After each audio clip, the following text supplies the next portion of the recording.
Alors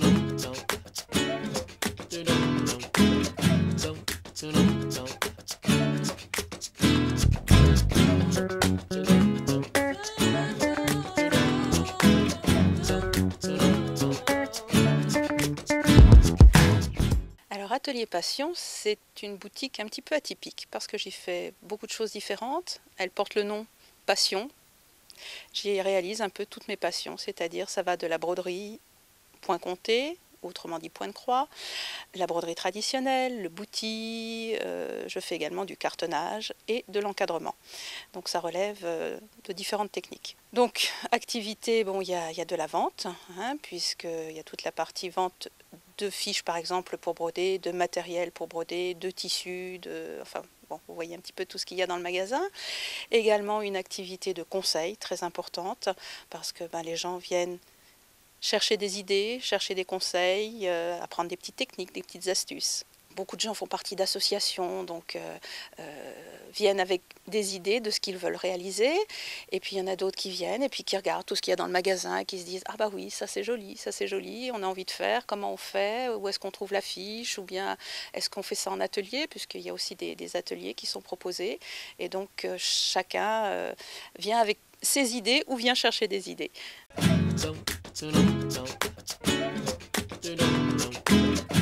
Les ateliers, il y a des ateliers à thème, on va dire, qui sont en principe le jeudi. Toute la journée, on va partir pour la réalisation d'une chose en particulier. Et puis, il y a ce que j'appelle les ateliers libres, où là, les gens qui ne sont pas disponibles le jeudi, ça se passe essentiellement là le samedi, vont venir et vont me dire voilà, moi j'ai envie de faire ça, une autre aura envie de faire autre chose, et puis je vais m'amuser à gérer 5 ou 6 projets différents sur la même journée. C'est ce qui a été le cas samedi dernier, elles étaient 7 présentes avec 4 projets différents à réaliser. Et c'est là qu'il faut que je fasse très attention de ne pas mélanger mes pinceaux. J'ai un site internet qui stipule tous les ateliers qui sont proposés, et puis après, je suis toujours très ouverte et j'essaye d'être le plus possible au service de mes clientes. Et donc, il m'arrive des fois de faire un atelier pour une seule personne un mardi parce qu'il n'y a que le mardi qu'elle est disponible et qu'elle veut faire cette chose-là ce jour-là. Et voilà. Donc, je m'adapte vraiment. Je n'ai pas la prétention d'être professeur. Il est vrai que de temps en temps, je dis aussi donner des cours sur des techniques particulières. Mais bon, c'est du domaine du loisir. Je ne suis pas une brodeuse professionnelle. Je ne suis pas encadreuse professionnelle non plus d'ailleurs. J'ai appris tout ça d'abord en autodidacte et puis après je suis allée faire des stages auprès de gens très qualifiés qui m'ont apporté ce que je n'avais pas trouvé toute seule, et j'essaye après de restituer tout ce que j'ai pu apprendre à mes clientes.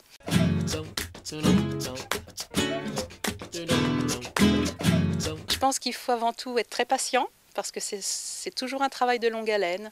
Quand on commence une broderie, quand on commence un bouti, quand on commence un patchwork, on sait que demain ça ne sera pas terminé, qu'on va en avoir pour très longtemps, bien souvent, si la réalisation est assez importante. Donc il faut être patiente, il faut être minutieuse, parce que ma foi, voilà, au plus on va avoir un geste précis, au plus la réalisation va être jolie. Je viens d'ailleurs d'être sur un salon là où j'ai passé, je crois, une demi-heure à admirer des gens qui avaient une technique de broderie japonaise absolument époustouflante. Moi j'en suis loin, mais j'essaye petit à petit de tendre par des stages et des choses comme ça à maîtriser un peu mieux tout ce que je propose à mes clientes. Peu de gens arrivent à avoir comme métier ce qui est leur passion, c'est une grande chance. Et puis sur le plan relationnel, les échanges avec toutes les dames qui passent ici, parce que malheureusement ma clientèle est essentiellement féminine. J'ai quelques messieurs qui viennent, mais très rares. Voilà, des échanges à tout niveau avec les clientes, que ce soit sur le plan purement technique ou bien sur le plan relationnel avec les gens. C'est très intéressant et très enrichissant.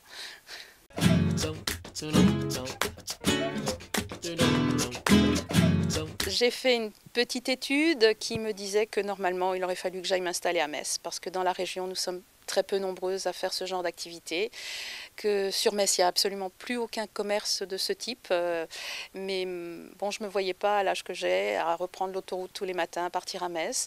Et donc petit à petit, bon, il faut le temps. Maintenant, ça fait 2 ans et demi que le magasin est ouvert, mais bon, les gens commencent à me connaître, viennent de plus en plus loin. J'ai des gens qui viennent de Metz, j'ai des gens qui viennent me voir lorsqu'ils sont en vacances dans la famille par ici, mais j'ai des clientes de Dijon, j'ai des clientes d'Auxerre, voilà. Après, petit à petit, le bouche à oreille fait son chemin. J'ai également, au niveau de mon magasin, je suis dépositaire d'une marque de laine, je ne sais pas si je peux la citer, Fil d'Art en l'occurrence. D'ailleurs, je suis la seule dans la région, il n'y en a plus sur Thionville, il n'y en a plus sur Metz. Et ma foi, je suis tombée dedans quand j'étais petite, puisque mon papa était représentant Fil d'Art et ma maman avait un magasin Fil d'Art. Donc, je me suis servi de mes mains depuis très longtemps. Après, j'ai eu un métier, bon nombre de personnes de Cattenom m'ont connue faisant tout autre chose, puisque je me servais là aussi de mes mains, mais j'étais kinésithérapeute de formation pendant 25 ans à peu près. Et puis j'ai été amenée à arrêter mon activité, et puis j'ai eu la chance de pouvoir après m'occuper de mes passions.